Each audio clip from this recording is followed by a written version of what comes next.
The room is relationships. The room is you and me and everyone in America. What are you talking about? The room is different cookie cutter from Hollywood. Yeah, man, you never know. People are very strange these days. What's going on? Welcome to The Room Minute, The podcast where we get obsessed with the cinematic classic The Room. 1 minute at a time. You have no idea what kind of trouble you're in here, do you? Why are you so hysterical? We always wanted people actually talk about it. I did not hit her. It's not true. It's bullshit. I did not hit her. I did not. Oh, hi, Mark. Oh, hi, listeners. We're here to talk about minute 19, in which sex on the stairs continues. I hear laughter. Yeah, that would be me. Oh, hi, Walt. Hey, what's going on, Robert? I'm here to talk about sex on the stairs again. Well, it is a popular topic, isn't it? Yeah. kind of the relevant topic of the day. Imagine here a long, weird conversation in which we have audio troubles because this episode was recorded the same day we finally got around to recording minute 3, the cursed minutes 1 through 3.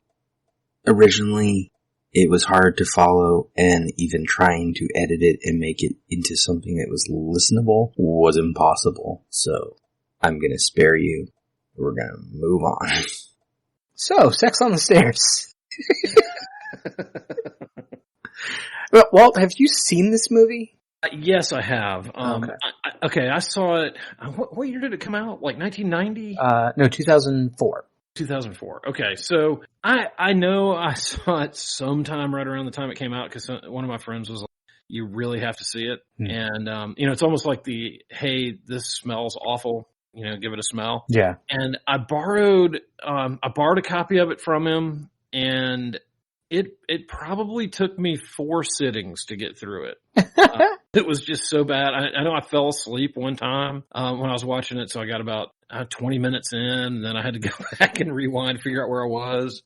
And I just remember it, being exactly what everybody says it is, just a terrible movie. And then I saw it again somewhere along the line. Another friend of mine wanted to see it, and we got to this scene today. I had kind of forgotten about one part of it, which I'll mention later. And we were both, kind of uncomfortable, like, what's going on here?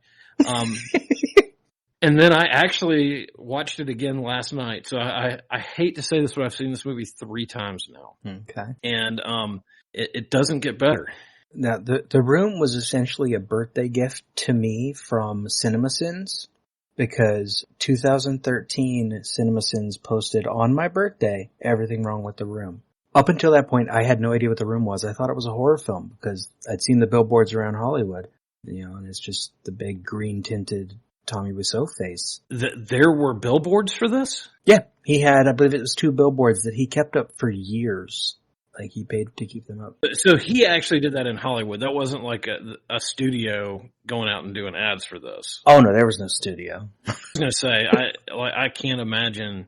How did he afford to keep billboards up in Hollywood? He had money. He spent $6 million on this movie. What? Of his own money, yeah. And I could produce this for $14.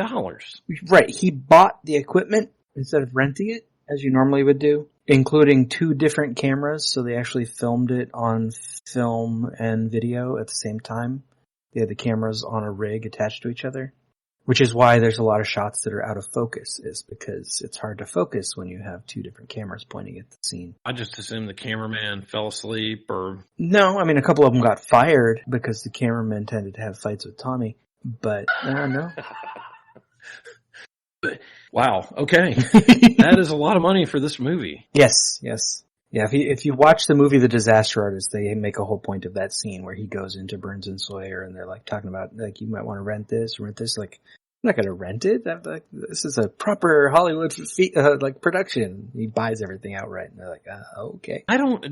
So they got a crew of theirs onto the production as part of the deal, so he also paid a bunch of them to work for him. And I noticed this guy in this scene, Harry something, whatever this guy's name is. Greg Sestero. Yeah. Now, he was also one of the producers, right? He has a producer credit, yeah. He's also listed as being in charge of casting and something else. He gets a couple credits. I don't know how much I'd want my name associated with this movie. At the time, he and Tommy were friends, and they were both struggling actors. The biggest thing Greg had done is Retro Puppet Master, Full Moon horror film.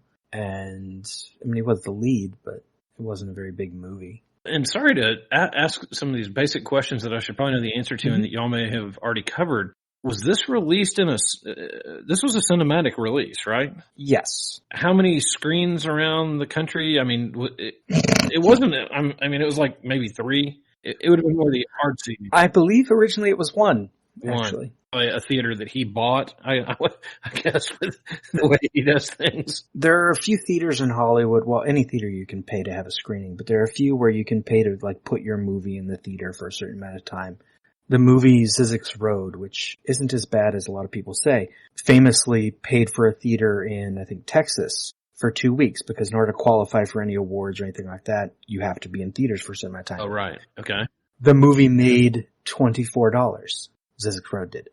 Like, they literally sold 3 tickets in those 2 weeks. Like, no one knew what the movie was. No one cared. That's insane. This one was out for a while, and he kept it in theaters, and then it has continued to do, like, the midnight screenings, which I'll talk about later.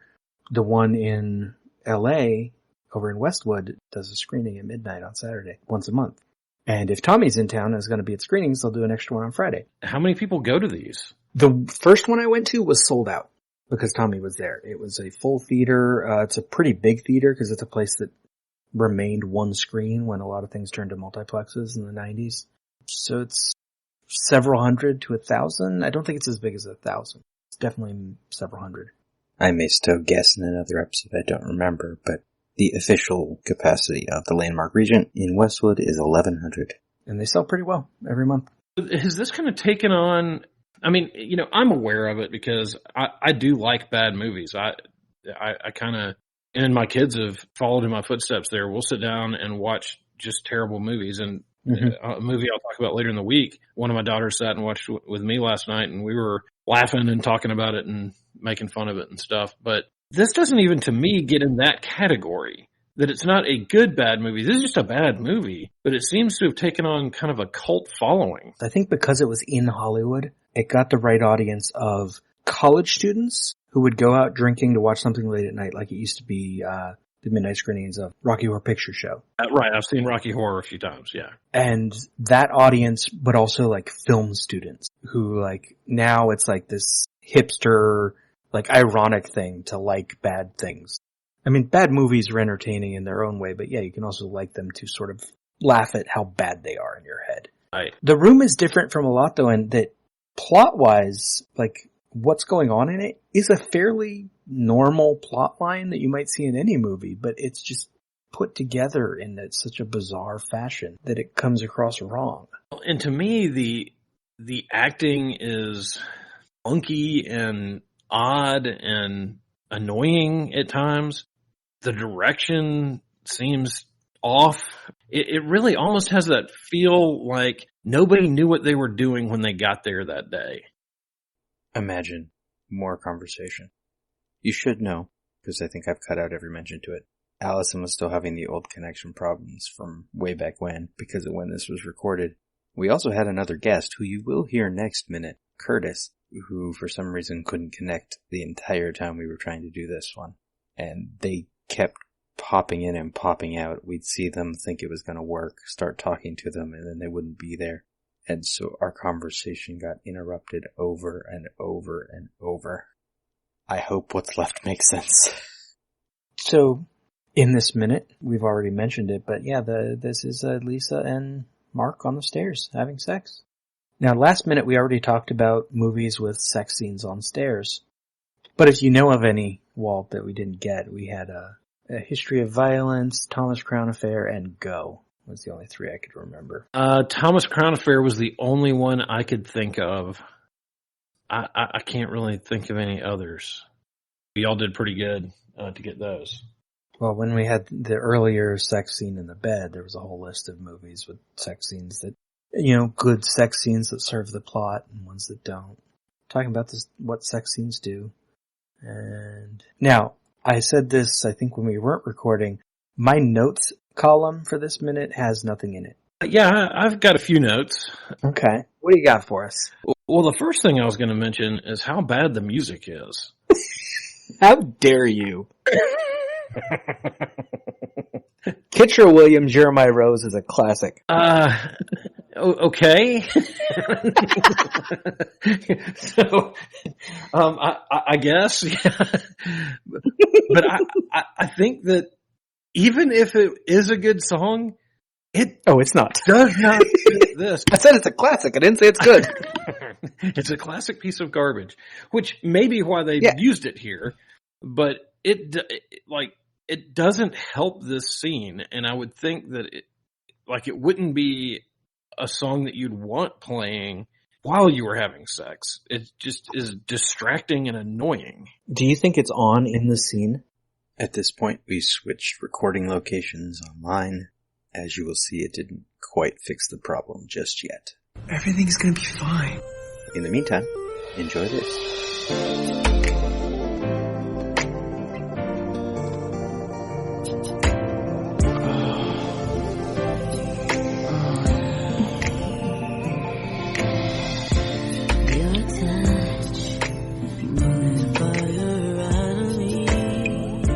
Your touch, like the wind crashing on the sea.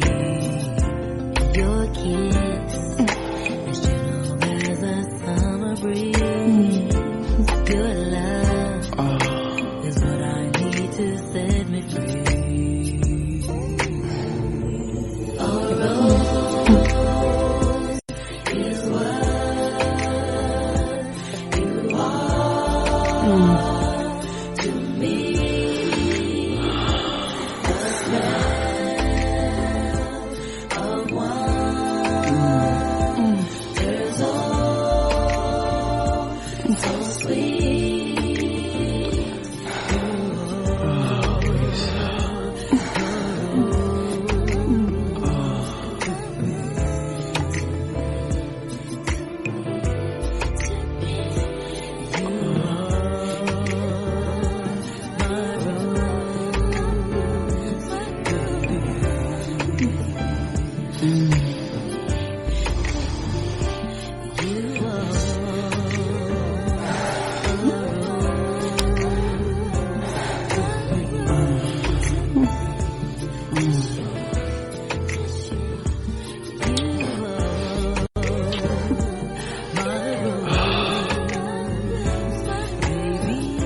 Okay, now it's recording. We're fine. We're fine. That's the idea. We are where we are. We can hear you, yes. Now it's working. Yeah. Who are you talking to?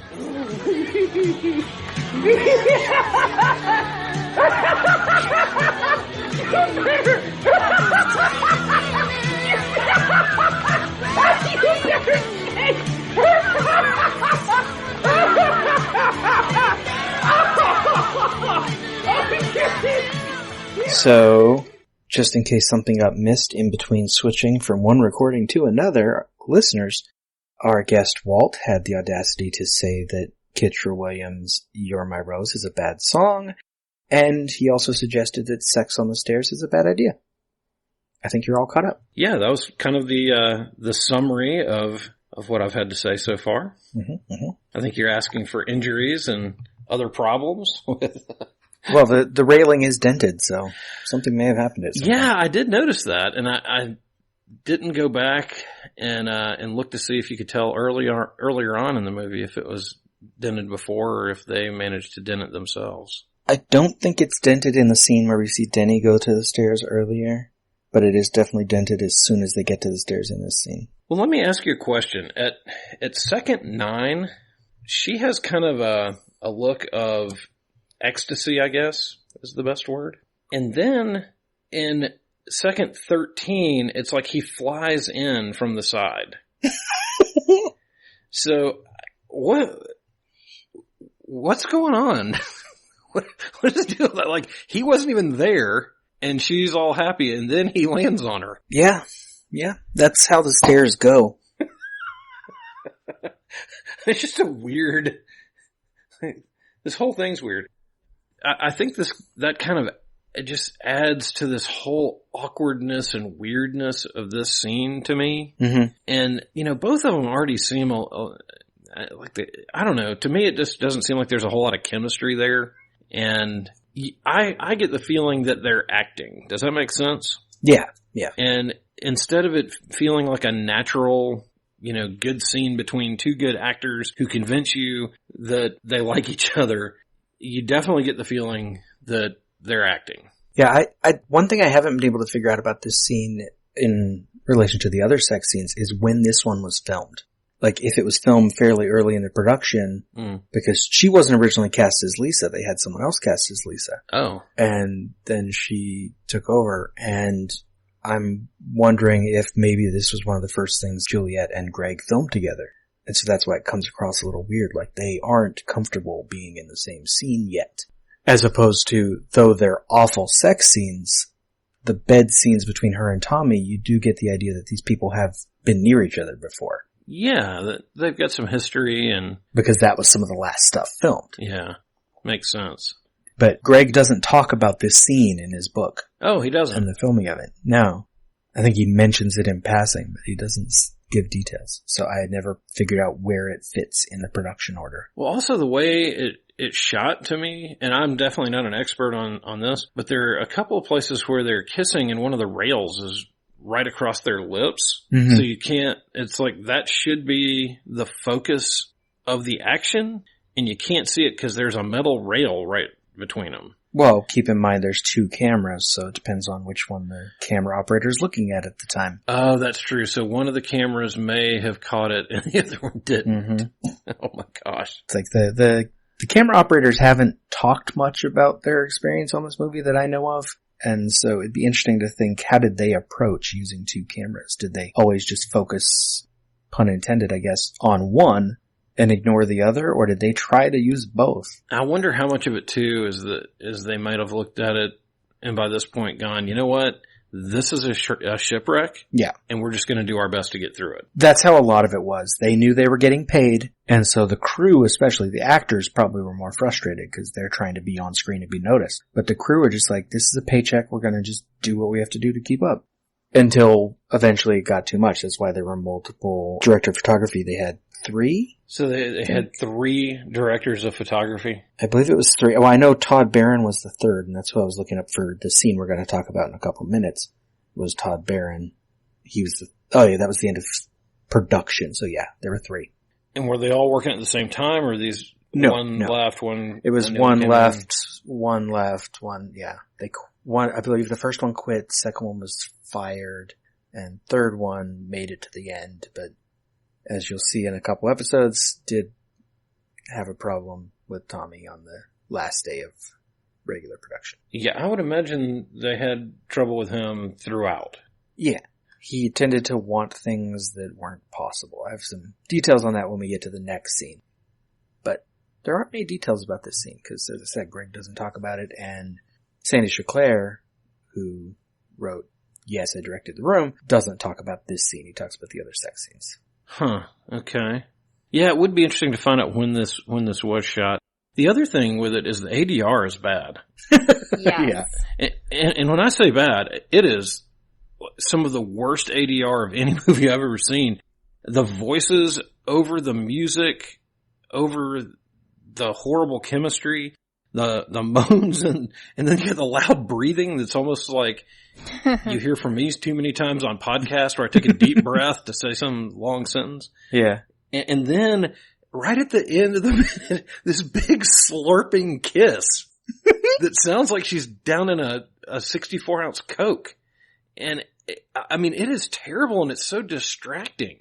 Yes, my notes say noises and making out.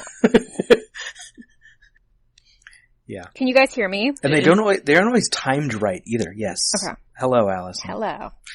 Welcome back. Something really wrong is going on. Sorry, folks. It won't happen again. Yeah. No, it is not timed right at all. I mean, and I kind of wonder too, now that you say that, you got me thinking, I wonder if this was one of the last things shot or one of the last things edited, and they're just like, screw it, just get it done and be over with. It wouldn't have been one of the last things edited because it was mostly edited in order. Oh, okay. So they have no excuse. Right. As for shooting, I think it actually would have been a lot earlier because they saved the sex scenes with nudity and with Tommy for the end, and that was on purpose because Sandy Schecler ends up quitting right before they're supposed to film those. Oh my god! Like, he didn't want to be responsible for those. Well, and doesn't this guy shave his beard at some point? Yes. So it would have had to have been in the bearded section. Yeah. So what I would assume that would be earlier on. Yeah. But it's also kind of distracting when you fall asleep in the movie and then wake back up and you're trying to kind of figure things out and the guy doesn't have a beard. And I can tell you from experience that is confusing because that happened to me last night. You're like, did I miss the big beard shaving scene? Which may have been more fascinating than anything else in here. So, yeah, but this is, I said before we started, I do tend to be a little bit of a prude. Not really a prude, I guess, but I tend to be a little less into these kinds of scenes. But when I watched this scene when you told me what minutes we were going to do, at first I was like, oh, well, this should be great. And then I was like, there's a lot to talk about here because this is a really terrible scene. And then when you start breaking it down and then you have the part of where's her hand going, like the whole thing is just awkward and weird. It's almost like the first time you made out and you just didn't know what you were doing. So maybe it's perfect then because this is the first time that Mark and Lisa have made out. Not in their lives, though. With each other. Right, exactly. That is a good point. That is exactly right. Well, maybe it is, Allison. Maybe they're both so clunky and awkward that they made it to 25 without making out. We talked about how young Lisa may have been when she got together with Tommy. Maybe she's only ever been with Tommy, and we've already seen how weird that is. So, I don't know. That's not a bad point because, yeah, I mean, she seems like she's, she's probably not that old here. No, she's 20, she's 21. Wow. And they've been together for either 5 or 7 years, so. Ruined her career at 21. Yeah, I would imagine that every time she went in to try to get a job anywhere from then on, it was like, oh, you were in the room. Sorry. Yep. Branded by the room at 21. Yeah. That's brutal. Brutal. Mm-hmm. It's brutal to watch, brutal to be a part of. But these people all claim it really well, Yeah. Most of the actors involved in the movie have got together and made like these sort of fake Where Are They Now episodes about how their lives are going. And they're pretty funny. Okay, so I saw that on IMDb for several people, and I was wondering if that was more of a parody, or not a parody, but more of a... It's a joke, yeah. Yeah. Like, Philip Haldeman, who plays Denny, seems sort of semi-homeless and a little crazy, and they make a joke about the one actor replacing the other one when one gets thrown into a pool. He comes out as the other actor. Oh, that's funny. Because the character replaced the other character. That is funny. The only people not in it are Tommy and Greg, because they're doing bigger and better things. They're making a shark movie now. I saw that. It doesn't sound like that's going to be very good. I just hope it's not good in a accidental way and not a deliberate way. Right. I don't want another Sharknado. Yeah, movies that do it on purpose bug me, but movies where, well, we'll see. I don't think I've seen the one you're going to be talking about on Friday, Walt, but so many movies that are made by like actual filmmakers or people who want to be filmmakers, but they don't quite know what they're doing yet, or they speak a different language than a lot of their crew or whatever, and it comes across as like this translation error where you see they were trying something real, they knew what a movie was, and then they just failed at it. Right. Yeah. I can get into those.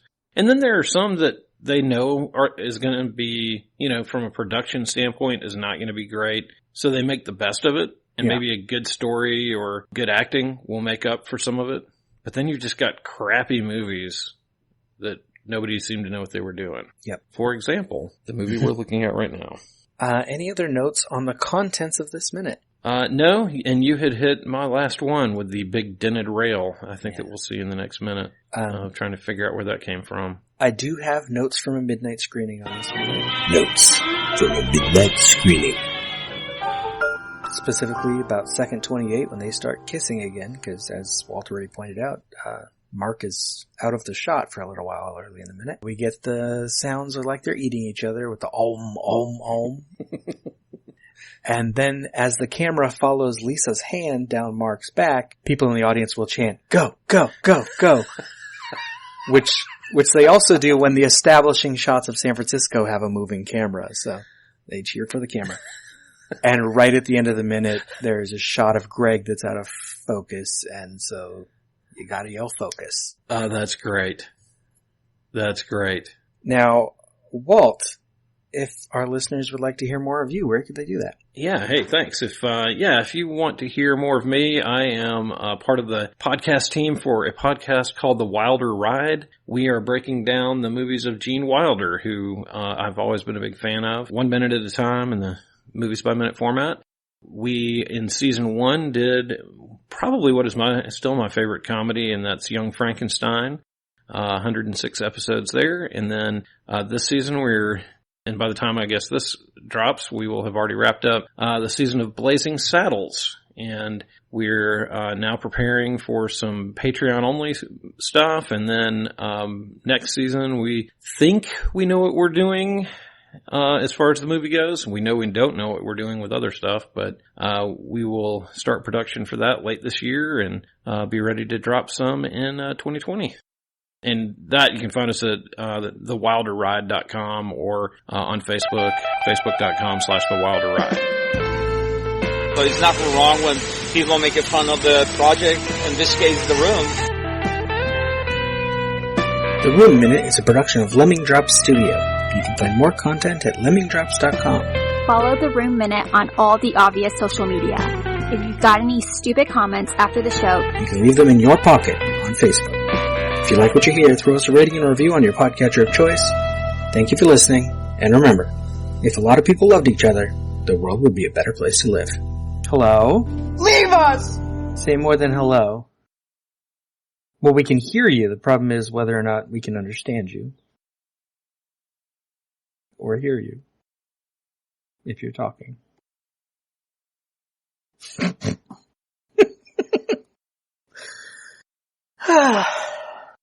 Best episode ever.